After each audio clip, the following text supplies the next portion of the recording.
The Radeon HD 7770. Guys, this is a card that was released back in 2012, and we're going to be taking a look at it today with 6 games included in the video. Starting off in the FPS category, we got Rainbow Six Siege. Moving on to that, we got Overwatch. Moving on to the next one, Battle Royale, Fortnite and PUBG, and finally we got No Man's Sky and World of Warcraft. So let's go ahead and start off with the first game. We got Tom Clancy's Rainbow Six Siege. It's a bit of an oldie, it's about 3 years by now old, but we are still going to be testing out just because plenty of people played, including myself, raging at it constantly. So how does it perform at low? Well, it performs pretty decently. The average was 58.6. Is that great? It's not 60. But is it playable? Of course it is. Now you might be asking yourself, how did you get these benchmarking numbers? Well, the answer is, this benchmark tool. You can actually use it in game. So if you want a comparison and see how your GPU does compared to this one, you can go ahead and check that out.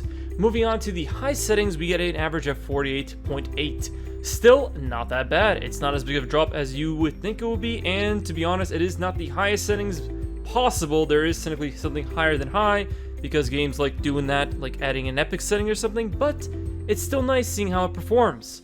So overall, I'd say the card still does a very good job when it comes to playing older games such as Siege, and if you're actually really into a bunch of esports games, as you'll see in Overwatch pretty soon, this card will still be able to do all of them.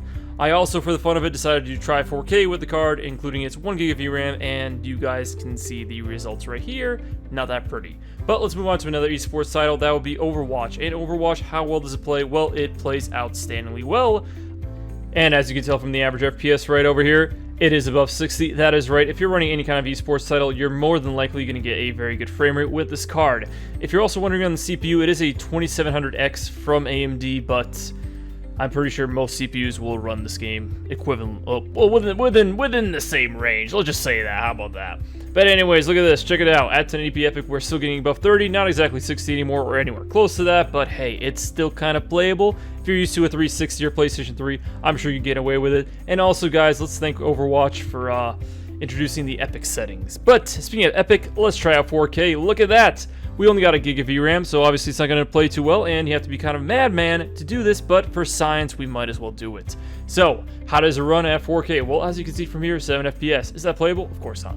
Is it good? No, not really, but it's always fun pushing a card to its severe limits until it blows up in your face or something else, or it just stops working. Usually it's going to stop working. Hopefully not the other thing. Hopefully that never happens to you. Hopefully the capacitors don't go out all of a sudden and do something terrible. That would be very bad.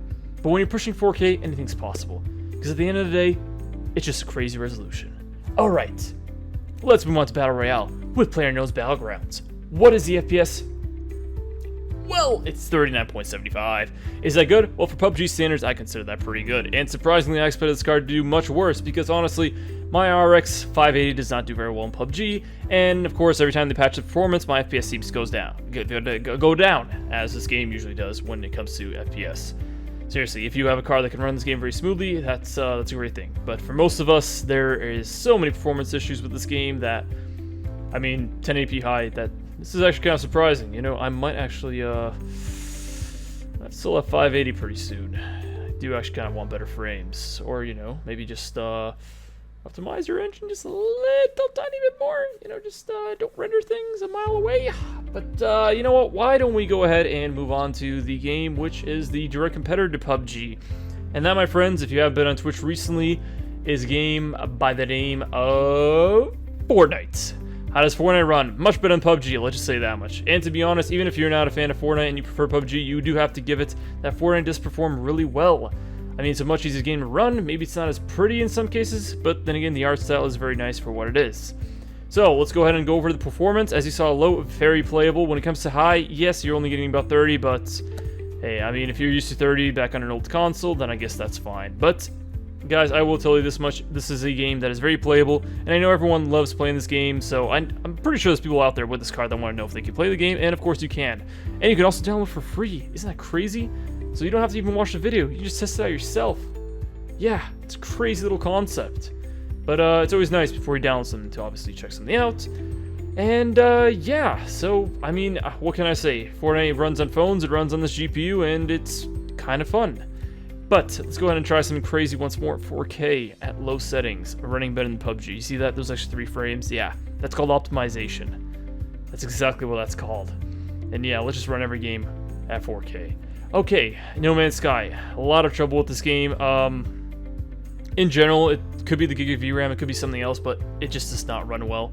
I was trying this on my laptop with a 2700U in it, and it's just not good. When it comes to low-end GPUs, there's so many issues with NECs that they're stuttery, they're weird, they don't act the way you expect them to, there's way too many frame skips going on, there's just weird stuff going on.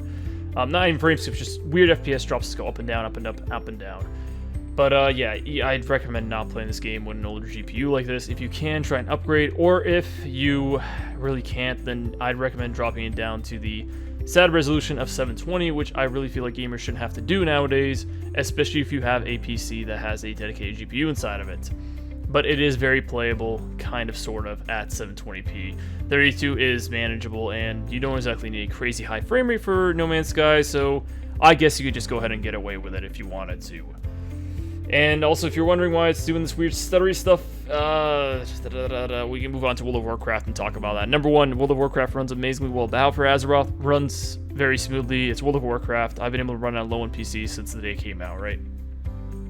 But for some reason, if you have a recording with Fraps or OBS, you're going to have a terrible time recording WoW. I don't know what is wrong with it. I seriously can't record WoW ever with anything smoothly. So if someone has a solution, please let me know.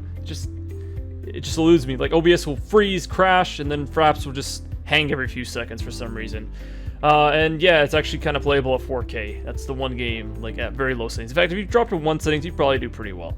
But anyways, to be honest, guys, I hope you enjoyed the video, and leave a like, subscribe, and yeah, comment if you have any questions. I'll answer them within like a month.